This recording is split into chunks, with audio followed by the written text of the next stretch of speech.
ভবনের বিভিন্ন স্থানে ফাটল, দেয়াল থেকে খসে পড়েছে পলেস্তারা। ঝুঁকিপূর্ণ অবকাঠামোটি ব্যবহার করছেন শত শত মানুষ। নিজস্ব ভবন পরিত্যক্ত ঘোষণা করায় 2014 সালের মার্চ থেকে বরগুনার পাথরঘাটার কেএম মাধ্যমিক বিদ্যালয়ের ভাড়া নেওয়া ভবনে বিচার কাজ চলছে পাথরঘাটা সিনিয়র জুডিশিয়াল ম্যাজিস্ট্রেট আদালতের।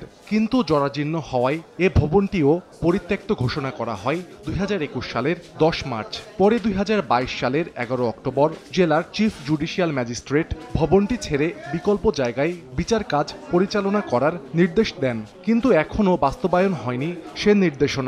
ঝুঁকি নিয়ে ভবনটি ব্যবহার করছেন বিচারক, আইনজীবী ও বিচার প্রার্থীরা। ছাদ ভাঙ্গিয়া বা ওয়াল ভাঙ্গিয়া বুঝিয়া যে কোনো সময় দুর্ঘটনা ঘটতে পারে। ওই যে উকিল সাহেব বার ছাড়া হ্যাগো বসার জায়গা নাই, আমরা পাবলিক তো দূরের কথা। বসার জায়গা নাই, কোমরে ব্যথা হয়, তারপর আমার হাঁটুতে ব্যথা হয়। এটা তো রৌদে বৃষ্টিতে যে জায়গা নাই, দেয় না, পানি উঠে যায়, বইতে রাস্তার একপাশে বই থাকা লাগে।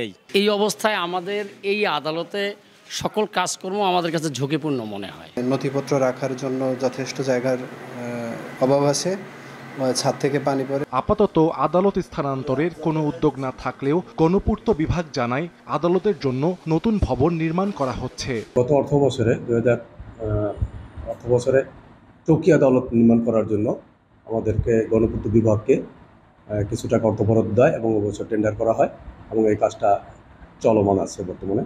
সিনিয়র জুডিশিয়াল ম্যাজিস্ট্রেট আদালতের জন্য ব্যবহার করা কেএম মাধ্যমিক বিদ্যালয়ের ভবনটি 3.5 বছর আগে পরিত্যক্ত ঘোষণা করা হয়। সময় সংবাদ, বরগুনা।